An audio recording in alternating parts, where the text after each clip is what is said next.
امریکہ اور ایران کی جانب سے اسرائیل کے بنیادی ڈھانچے کو جو نشانہ بنانے کی بات کی جا رہی ہے، گزشتہ رات کو بھی ان کی آئل فیلڈ کو نشانہ بنایا گیا، جو ایک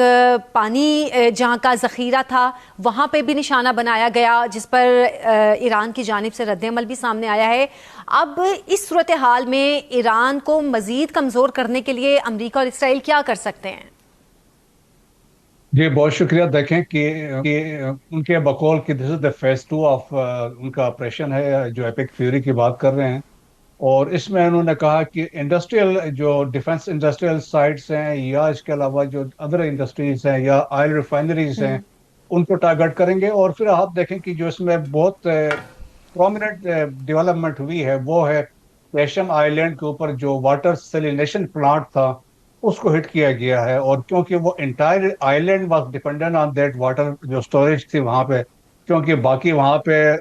پلانٹس لگے ہوئے ہیں۔ اور پھر دیکھیں کہ اب بھی جی لوگ اب بات یہ کر رہے ہیں کہ اب فیوچر جو ہے جو خطے میں جو بات ہے کہ it is not the oil which will decide the fate of Middle asset,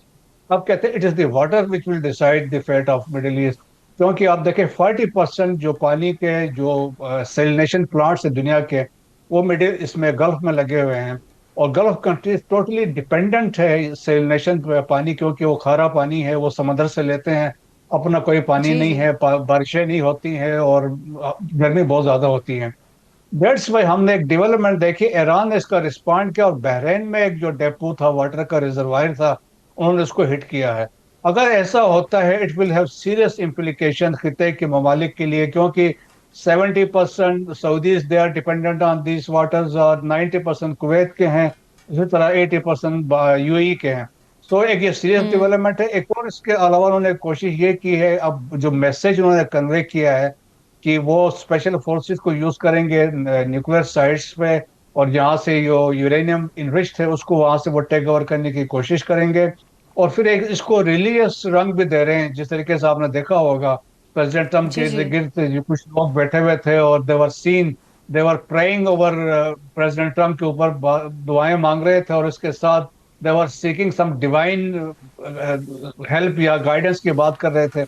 سو اس کا ایک وہ بھی رنگ دے رہے ہیں تو، اور پھر سملر ان کی آرمی جو گراؤنڈ پہ ہے وہ بھی بائبل کی بات کر رہی ہے اور اینڈز آف ٹائم کی بات ہو رہی ہے، سو وہ ایک یہ بھی بالکل ڈیولپمنٹ ہے۔ لیکن یہ ہے کہ اس کے باوجود جو ہے ایران از انٹیکٹ، اور ڈیسیجن میکنگ ان کی ہو رہی ہے، ڈی سینٹرلائزیشن آف کمانڈ ہے۔ دیٹس وائی آپ دیکھیں ان کا ریسپانس آ رہا ہے، اور بالکل اس میں کوئی مسئلہ نہیں ہے۔ اور آلریڈی انہوں نے جس طریقے سے بات آپ نے کی ہے کہ رہبر کی انہوں نے سلیکشن کر لی ہے، it is about to announce کہ وہ کسی بھی لمحے اس کی اناؤنسمنٹ ہو سکتی ہے۔ سو یہ ہے کہ جو کنسپٹ تھا کہ ہم رجیم چینج کر دیں گے، حالات و واقعات ایسے ہوں گے، ایرانی اٹھیں گے، دے ول اوورتھرو گورنمنٹ، اس سے وہ فیل ہوئے، اس سے وہ کامیاب نہیں ہوئے ہیں۔ اور ریزسٹنس دیکھیں جس طریقے سے شدت کے ساتھ ریزسٹنس ہو رہی ہے ایران کی طرف سے، اور پھر خطے کے ممالک کو جس طرح پریشر بلڈ ہو رہا ہے گلف کنٹریز کے اوپر، میرے بالکل خیال میں بالکل گلف کنٹریز پہ اس وقت سب سے زیادہ پریشر بلٹ ہو رہا ہے۔ اچھا خالد چشتی صاحب، جیسے کہ امریکہ اور اسرائیل یہ دعویٰ کر رہے ہیں کہ ایران کی ایئر فورس تو پہلے نہیں تھی، جو نیوی تھی یا پھر میزائل کی صلاحیت تھی اس کو تباہ کر دیا ہے، ایک تو اس دعوے میں کتنی حقیقت ہے؟ کیونکہ عالمی میڈیا ظاہر ہے جو خبریں بتا رہا ہے، گراؤنڈ ریئلٹی آپ لوگ بھی زیادہ بہتر طریقے سے جانتے ہیں، تو ان دعووں میں کتنی حقیقت ہے؟ بہت شکریہ عائشہ، آپ نے انوائٹ کیا۔ دیکھیے، ایران کی فورسز کو جتنا بھی آپ سٹڈی کریں، اور خاص طور پر 47 سال جتنے پچھلے گزرے ہیں جب سے یہ حکومت ہے، تو اس میں تو کوئی شک نہیں تھا کہ جب بھی کسی نے حملہ کیا ایران پر تو نہ وہ ارٹلری سے ہونا ہے نہ وہ ٹینکوں سے ہونا ہے۔ 1.7 ملین اسکوائر کلومیٹر ان کی زمین ہے۔ ایران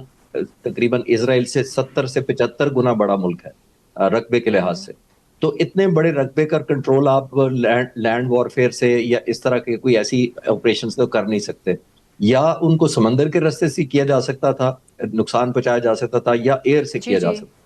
تو ان کی ساری پاسداران انقلاب کی ڈیولپمنٹ ڈے 1 سے اسی طرح ہوئی ہے کہ تمام ایئر سپیس مینجمنٹ، جتنی بیلسٹک میزائل اور کروز میزائل اور ایئر ڈیفنس آف ایران ہے، وہ پاسداران انقلاب کے پاس ہے۔ اور ڈے 1 پہ ہم سب کو پتا ہے کہ ہمارے اوپر جب بھی ہوئی، چاہے وہ ہمارے آئل سٹوریج ہوئے، ویپنز ہوئے، راکٹ لانچرز ہوئے، نیوکلیر پلانٹ ہوا، ہمیں ہوا سے ہی اٹیک ہونا ہے۔ تو یہ کہنا میں ابھی میرے لیے بڑا مشکل ہے یہ ماننا کہ ان کی کوئی انہوں نے نیوٹرلائز ایسی کر دیا, کیونکہ انہوں نے تو ڈے ون سے ڈیپ ٹنلز بنائی ہوئی ہیں, بہت زیادہ ریمپس اور سٹوریج زمین کے اندر 300 400 500 فٹ تک لے گئے ہوئے ہیں, وہیں سے یہ لانچر نکالتے ہیں, فائر کرتے ہیں اور واپس پورا سسٹم لے جاتے ہیں انفولڈ کر کے. تو یہ ڈے ون سے ان کو پتا تھا. ایک اور بات ہمارے ویورز کو پتا ہونی چاہیے, وہ یہ کہ عام طور پر جب دو ملٹریز لڑتی ہیں وہ ایک کیپیبلٹی پہ لڑتی ہے اور ایک اپنے حوصلے پہ لڑتی ہے, لیکن ایران ایک تھرڈ ڈائمینشن بہت امپورٹنٹ ہے جو ان دونوں پر بھی حاوی ہے, وہ ہے سروائیویبلٹی.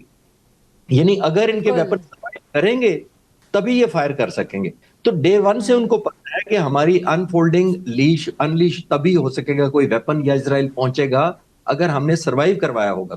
تو میری تحقیق کے مطابق یا میرے نالج کے مطابق تو یہ بہت زیادہ پڑھا, اس کو پہلے سے انہوں نے پڑھ لیا تھا, اس نیچر آف وارفیئر کو ریڈ کر لیا تھا, اسی لیے وہ پروٹیکٹ کر رہے ہیں. اور آپ دیکھ رہی ہیں کہ بنیادی طور پر ایلیمنٹ آف فرسٹریشن دوسری طرف شفٹ ہو گیا. جب آپ کے دشمن اپنے پلان کے مطابق نہ کر رہے ہوں تو آپ سمجھ جائیں کہ آپ جو کر رہے ہیں کرتے رہیں. فار ایگزامپل نتن یاہو کے بارے میں پڑھ رہا تھا, وہ شاید جرمنی اور گریس پہنچے ہوئے ہیں, جنگ کے دنوں میں کوئی ملک چھوڑ کر نہیں جاتا. یہ آج 6 دن ہو گئے ہیں, میرا خیال ہے کم از کم 4 یا 5 تو پوسٹ گول بدلے ہیں پریزیڈنٹ آف امریکہ نے. کبھی وہ کہتے ہیں کہ ہم نے رجیم چینج کرنی تھی, کبھی وہ کہتے ہیں فٹ آن گراؤنڈ, کبھی وہ کہتے ہیں نیوی کو تباہ کر دوں گا, کبھی وہ کہتے ہیں نیوکلیر پر قبضہ کر دوں گا, کبھی وہ کہتے ہیں کرد آنے والے ہیں. تو آپ کرکٹ کی, آپ کے ویورز آپ کی طرح نوجوان سارے کرکٹ زیادہ سمجھتے ہیں, تو یہ نہیں ہوتا کہ ایک بالر اگر کرکٹ پہ ٹھپا مار رہا ہے, اس کی وکٹوں میں بال نہیں لگ رہی تو امپائر کو کہے تھوڑی وکٹیں ادھر کر دو کیونکہ میری بال ادھر کو نکل رہی ہے. دنیا آپ کے لیے وکٹیں ایڈجسٹ نہیں کرتی, آپ نے خود اپنا گول سیٹ کرنا ہوتا ہے, اس کے مطابق آپ نے تیاری کرنی ہوتی ہے. اسی لیے آخری پوائنٹ اس کے اوپر یہ ہے کہ روزانہ کی بنیاد پر آپ دیکھیں ٹائم لائن چینج ہو رہی ہے, اور جتنے ان کے لیڈر آ رہے ہیں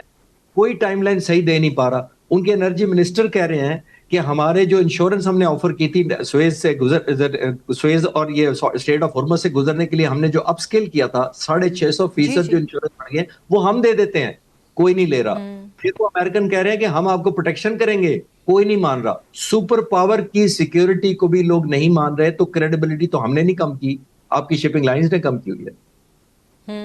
سپر پاور کی کریڈیبلٹی کی آپ بات کر رہے ہیں تو سوشل میڈیا پہ ایک بڑی انٹرسٹنگ پوسٹ بھی چل رہی تھی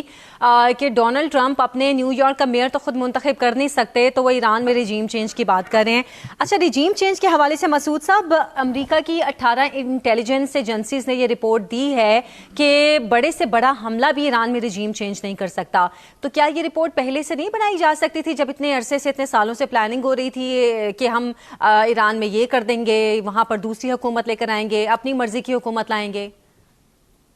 دیکھیں میرے خیال میں دیٹس وائی ابھی ان کی جو مین پیپرز ہے ویسٹ میں وہ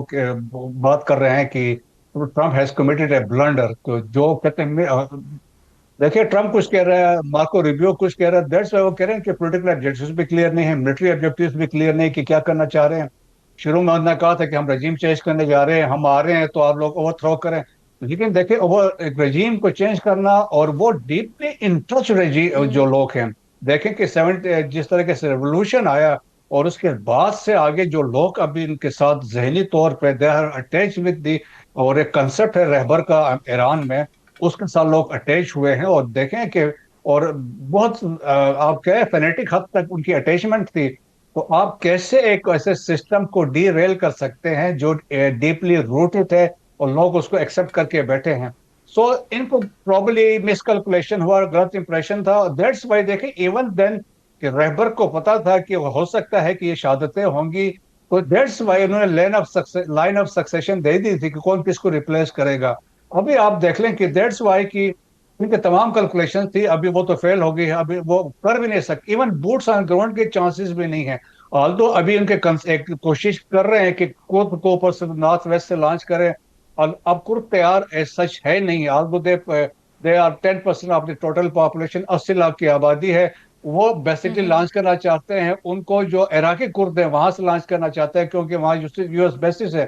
لیکن وہ تیار وہاں. Even despite effect president Trump کی بات بھی ہے جو کرد لیڈرز ہیں ان کے ساتھ بھی ہوئی, اور پھر اندر سے بھی کوئی چانسز کو نظر نہیں آ رہے ہیں. جس طریقے سے گورنمنٹ سٹل انٹیکٹ ہے, پریزیڈنٹ وہاں پہ کام کر رہا ہے, علی لاریجانی ایکٹیو ہے, تو سسٹم ان کا ہے. تو that's why D centralization of command ہوئی ہے, اور دیٹس وائی آپ دیکھیں جواب بھی رسپانڈ بھی اکارڈنگلی رسپانس صحیح دیا جا رہا ہے. تو میرا خیال میں it is out of question کی رجیم چینج ہوگا,